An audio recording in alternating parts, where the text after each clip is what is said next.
Good morning, good afternoon, welcome everybody, Talos Mobis, and I'm here with Heine. How are you doing today, Heine? I'm good, you? I'm doing alright. It's been a busy couple of weeks, so do forgive us for the delayed video on the full armor overrun and the GF tank. And we got quite a bit to cover today, but not too much, I'd say, so we're gonna go right into it. What do you think, Heine? Yeah, let's get to it. Today we're looking at 4 mobile suits. For console, we're looking at the full armor overrun and the prototype Double Zera Gundam, both of which are at 650. One is a 4-star support and the other is a 3-star raid. Up to you to figure out which is which, I guess, if you haven't already. And for PC, we're looking at the Awakened Unicorn Gundam and the GF tank. Pretty solid lineup of units today to talk about. Yeah. So, let's get right into looking at what's new.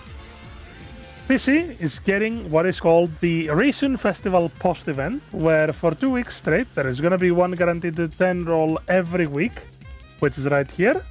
There's going to be a special boosted supply drop for those 2 weeks, which will guarantee the following parts, which are the overtuning melee level 2, overtuning ranged level 2, and the enhancement program melee level 1, which they're very interesting because first of all, the level 2 overtuning melee and overtuning range does not increase your overtuning capacity by so much more than the level 1. But what it does instead is that it actually allows you to stack overtuning upon overtuning, which is very powerful on its own. And the enhancement melee program level 1 increases your melee strength, melee resistance, high speed movement, thruster, and turning speed by 1, and adding an additional 1 per level up to level 5, making your unit hit harder, tank more, move faster, boost faster, and turn faster, all at the same time. I'd say incredible parts. Very amazing. There is also the new daily missions, which give you mechanic tickets in every day, as you see here, and you can earn daily bonuses, so 5 times the rewards of a usual match, 6 times instead of 3 times, so it's kind of like you're doing 30 matches instead of 15. First and foremost, we have the Awakened Unicorns role, which we talked about on here in the past, which will, pop down below in the description, if not as a card here. What are your thoughts on the Awakened Unicorn, Heine? Monster is, unlike the Full Unicorn, very deadly in range. I don't know why not many people use it. If they have it. Fair enough. Who knows how many people rolled for it. But yeah, at the range it's also very capable. Its melee is incredible. While it is very short range, its melee damage is nothing to scoff at. A pretty quick heavy attack with a pretty good range because of the leap. And overall a very solid raid. Along with it comes the melee attack defense program, which boosts your melee attack and reduces the melee damage taken. Incredible. We've talked about the Awakened Unicorn before. Along with it come the Gym 2 level 4, the Hamability Zaku and Hamability Zaku ground type, both at level 4. And there's gonna be a 5-star hunger slot if you get a 5-star during this time. Obviously, GPO days are back. Along with it, the DP Exchange got the GPO1 Aqua level 1, Daija CA level 2, Advanced Hazel level 2, and the Justice Cesar type Team B level 2. All 4 of these units are incredible and nothing but good things to say about them. Mm-hmm. The GF tank, sorry, proceed? Sorry. Nah, just saying. Especially the Advanced Hazel and the Justice Cesar type Team B. Oh yeah, incredible support. And you can play very much a bit more aggressive with them as well. Both of them have balancers, which makes it a very, very strong choice of units. So yeah, not only can they play aggressively, also, not to forget, that the Cesar Team B has also a defense mode as well on top of everything. Oh yeah.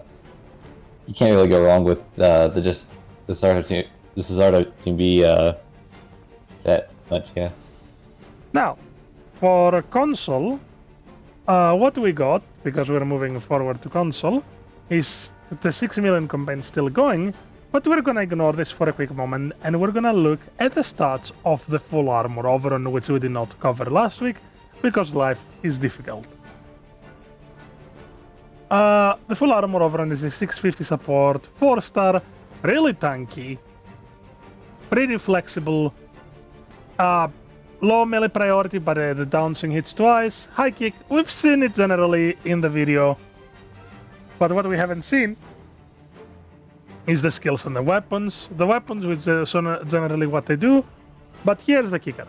First of all, high performance radar level 4. This is the first unit that has level 4 high performance radar, making it the longest ranged in radar unit in the game, along with observational data link. Try that with... Oh. Sorry, proceed. No, I was going to say, try that with anti-stealth, and no stealth unit's going to hide from you. Oh yeah, if you get a unit that has anti-stealth, this is going to be a very difficult unit to evade. Now, speaking of pairing it up, if we also look more at its skills, we'll see a beautiful mix of anti-blast stabilizers, balancers, and force injector, making it also extremely agile. And it has its own unique Grimoire level 2, which, unlike the normal, well, alongside the, the original Grimoire's buffs, it also increases the performance of said unit weapons. So, in this case, it's the high mega cannon on the torso and the reflector panel, which is pretty much like an eye field. Now, let's talk about this really quickly. Let's go to the weapons and pretty much worry less about everything else afterwards. It has the large mega bust rifle, which, as you can see, normal shot does barely any build stun, but you can rapid fire this, and you can, be a really obnoxious little dude. Or you can charge sword it and stagger people, pretty straightforward. The beam saber is actually interesting because it hits twice, as I mentioned before. The head Vulcans build stun really quickly at 5%, have ASL, reload at relative normal pace, but have very long range for the Vulcans at 250. The high mega cannon of the torso, you stop to fire it, normal shot is a stagger, charge shot is a death beam, which also pierces, and once you reach Grimoire, it does more damage, charges and reloads quicker. The missile pods and the back beam cannon are pretty basic. The back beam cannons are, 2 instants, 35% times 2, so you get like a 70% build stun right there. So even if someone is maneuver armoring, you can build stun them really quickly. And the 2-tube missile pods times 4, they have 17% build stun times 16. Damn, that's a lot of build stun. Yeah. Finally, the reflector panel is just an eye field over the torso or throughout the body if you're in Grimoire. While out of Grimoire, it lasts for 10 seconds and it takes 30 seconds to reload. But while in Grimoire, it lasts for 20 seconds and reloads after 15 seconds. Mm-hmm. All in all, it's an exceptional support. It has anything you may want to support to have. The only thing it doesn't have is high melee priority. But if it also had that, at this point, why do we need generals? Yeah. Hey, it'll still bombard you from along the mid range. Oh yeah, for certain. Mid range for certain. Mm-hmm. Moving forwards, GBO days have started on console as well. Nothing surprising there. But that's what I am surprised about. The prototype Double Zeta has joined the game.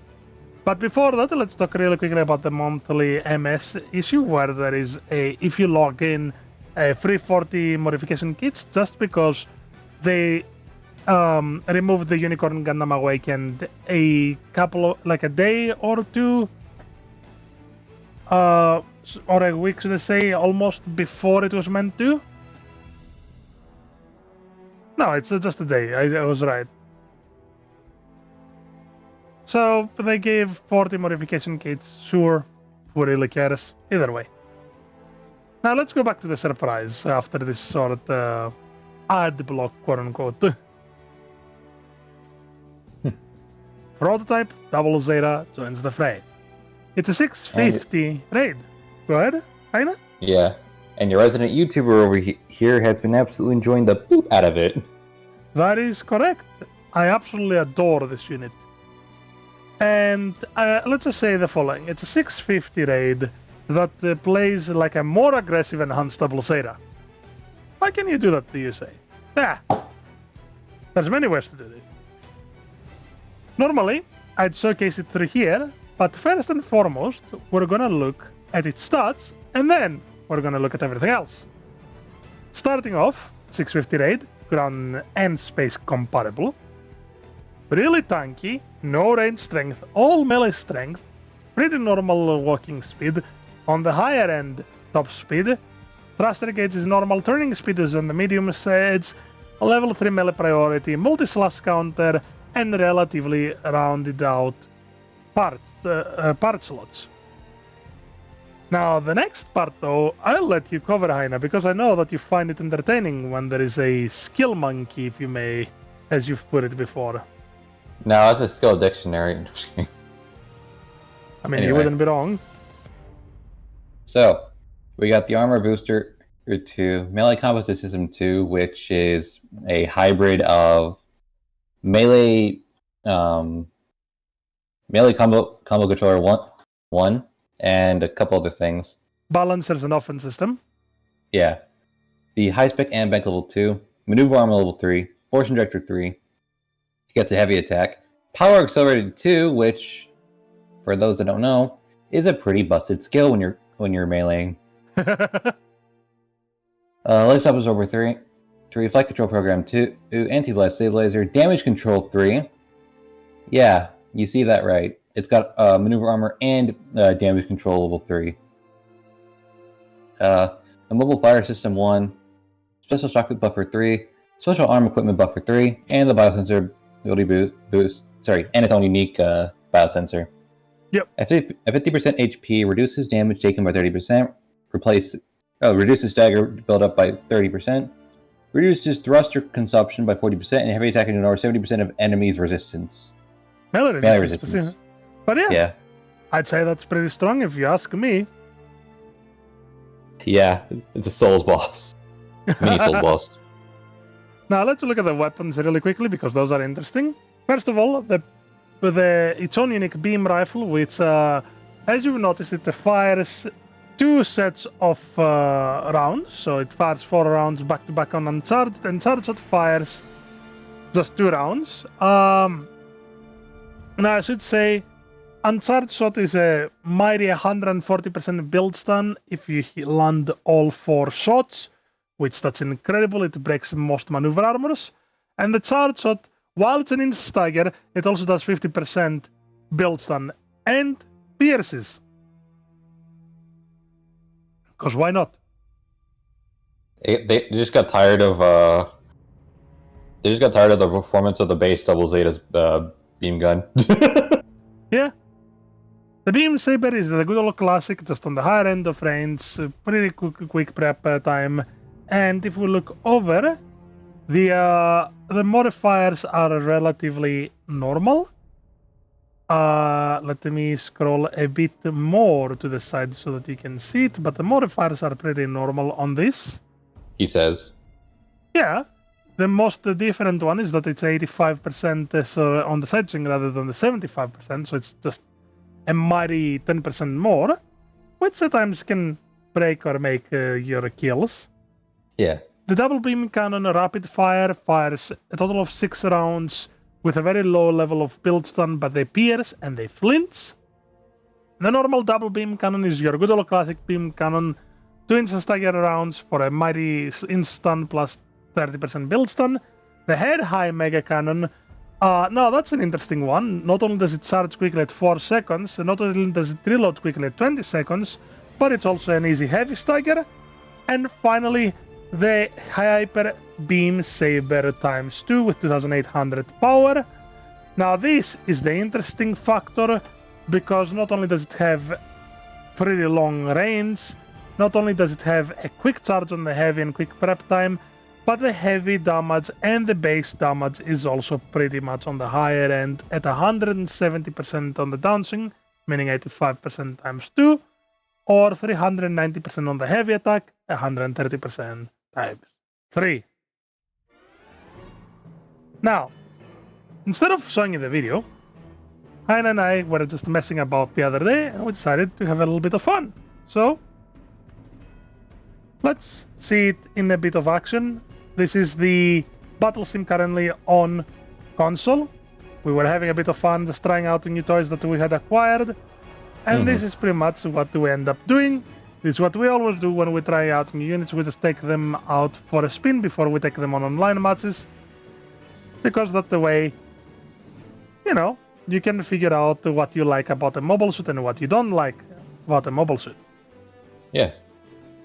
Already you can see the immense amount of damage. I'm almost 6,000 on a fellow raid. And the plant IO is not exactly a squishy unit.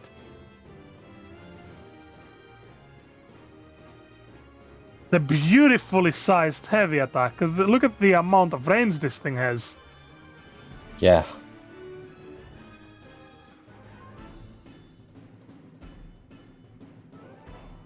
Even the melee range of the neutral swing on the double sabers is incredible.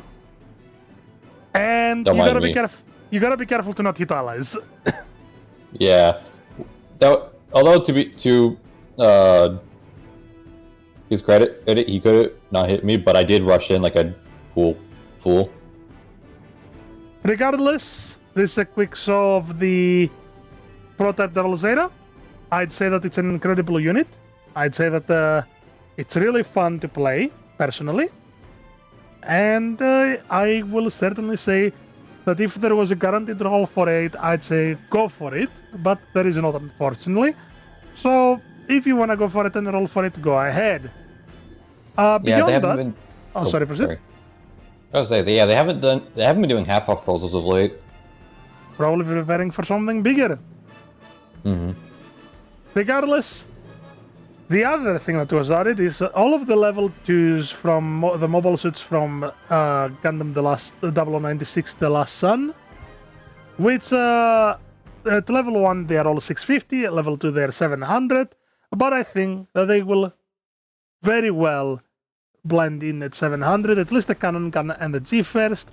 The GF tank is more closer to its cost than anything else. Yeah. But I digress. I'd say they are all incredible. If you want them, go for them. If not, I'd say save up regardless because we don't know what's coming next. Once this 6 million event, 6 million downloads event ends. Other than that, the Jigen CH level 1, the Doma Heavy Arm type level 1 and level 2 are in the recycle ticket and then DP exchange respectively. There have been some changes, as you can see, for the situation battle, which is the battle between the Unicorn, the Stark Jigen, Rezel, Jigen D-Type, and Loto, and Extria, Garazulu, Garadoga, Dryson, and Gaza D. They got a few minor changes, but nothing too fascinating. Probably just increasing the in the specs. Yeah. And for the next clan match, looks like it's gonna be a 400. So maybe we might get some low-cost unit, but it's up for debate. Mm-hmm. All in all, this is all that there was in this update. What are your thoughts on everything we saw today, Heine? Pretty short, but pretty powerful. I'm wondering what they're gonna bring out next. Who knows? Maybe they're preparing for the next era in GBO 2. That might be the F91 era or the F90 era. Or even Crossbone. Who knows? We'll find out. We'll probably get to F91 before Crossbone, but I digress. Regardless, that was all that we had to offer you today. If I were to guess if the next unit is going to be a 400, you know what? I'm going to make a guess that it's going to be really, really funny. It's going to be the Zaku high mobility type, ground type, the ones from Kokoro's Dawn's Island. That's what I think is going to be next. Fair enough. You know, the surface type high mobility Zakus? Yeah, those ones. Yeah. What would you say would be the next unit that they're gonna add from your wish list, I guess you could say? If it's not too much, definitely one of the Zaku's from Requiem for Vengeance. Ah, fair enough. That fits also in the 400, so I can see that. Mm-hmm. But that generally brings the video to an end. Before we do head out, once again, I will ask you to go check out Bare Bones Science. Beyond that, a quick thank you to our Patreon, Gundam Explained. And we'll see you on the battlefield. Cheers.